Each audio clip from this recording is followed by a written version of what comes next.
Oh, hey moviegoers, it's Alex again with another edition of Talkies. This week I'd like to talk to you guys about Thor. Thor is the new action comic book movie rated PG-13, directed by Kenneth Branagh and starring Chris Hemsworth, Natalie Portman, and Tom Hiddleston.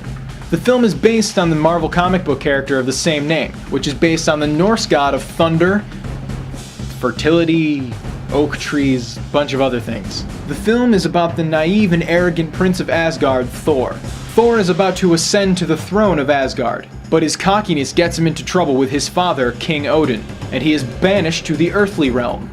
Here he meets a young and beautiful scientist named Jane. Meanwhile, back in Asgard, Thor's twisted brother Loki plots to steal his hammer in order to harness his power. First, I'd like to talk about the film's director, Kenneth Branagh. Branagh is probably best known for his outstanding film adaptations of the plays of Shakespeare. He is one of my favorite actors and directors. But when I heard he was doing Thor, it sounded kind of weird, but strangely made sense to me. The idea was a big stretch from his other films. But when Branagh is directing a film, you get incredible design, the best out of the actors, and crazy insane camera angles. He was a surprisingly and unsurprisingly great fit for this film. Next, I'd like to talk about Thor himself, Australian actor Chris Hemsworth.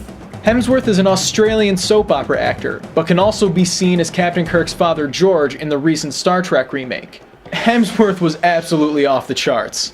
He is a phenomenal actor and played this larger-than-life character to a T. He was so outrageous and over the top, but deep down he played a real person with real emotion, and it just made the character mean so much more. Next is the lovely Natalie Portman. Portman's part was very simple. She was the girl, the love interest, the one who brings about a change in Thor's character. She played the part very well, but the character felt more like a supporting character, rather than the leading lady they tried to portray her as. But she is always fantastic, so it ended up working quite well.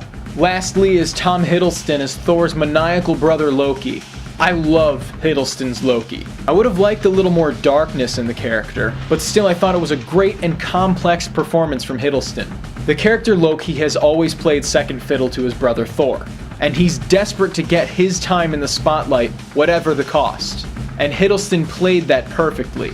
He was slimy and brooding and frightening, and yet on the outside you couldn't see why he was so bad. Definitely a great villain.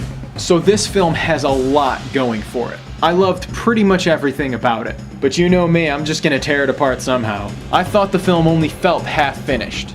It felt like they only scratched the surface of the characters, the story, and just everything.